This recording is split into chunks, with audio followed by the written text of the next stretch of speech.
Hi, everybody. Here we are again. We're here to talk about the project experience portion of your resume. So let's get started.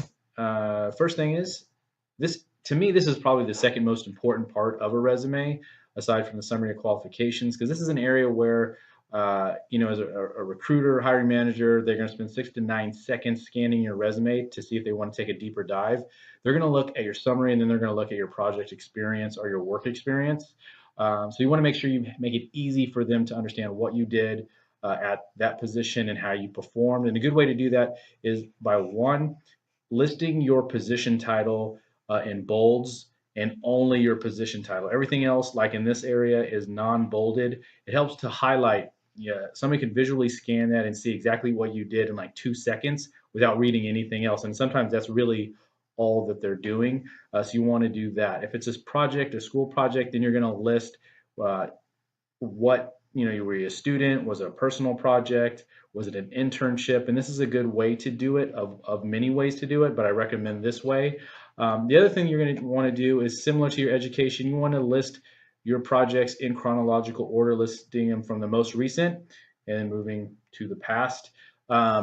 The biggest part of a resume are in terms of the work, and when I work with students, the hardest thing usually is these descriptions right here. They're usually typically very difficult and they take the most time. So let me lay out the way that I do it, and then that way you can kind of take it and work on it on your own. The first thing is you want to make sure that you're using the proper tenses in on your resume. So this one is 2014. So you can see here they used the past tense, designed, as we go through it.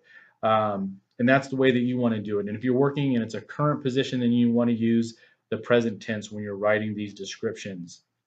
Now for dialing into the specific description or duty, let's look at this a little bit more closely. There's a three-part structure that should help you to build these. The first part is you want to use an action word, designed. In this case, they led. In this phase, they created.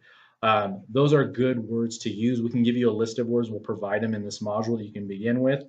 And then they talk about what they actually did, and they're using numeric or quantitative information. So they designed 236 digital assets. That's important. They could have said they designed digital assets, but that doesn't really give you an employer or hiring manager the full picture that they actually designed 236 digital assets. So using numbers and being quantitative is very helpful in creating a picture and a story for the employer.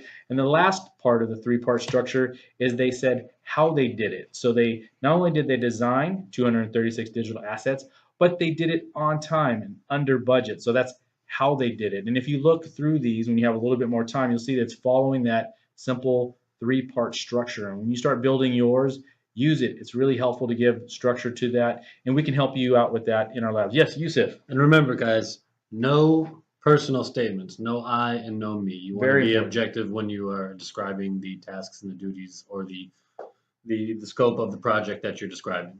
Correct. That's correct. So what Yusuf is saying is you're not writing a letter. You're saying by saying I designed or my team. None of those I and my statements are being used in this. That's not a part of how you want to build or construct those. So that's very important. Anything else do you see on this, Yusuf, that might be helpful or useful? No, I think we covered it. All right.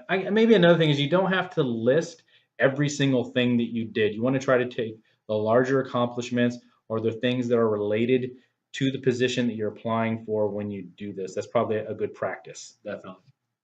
See you guys next time. Thanks.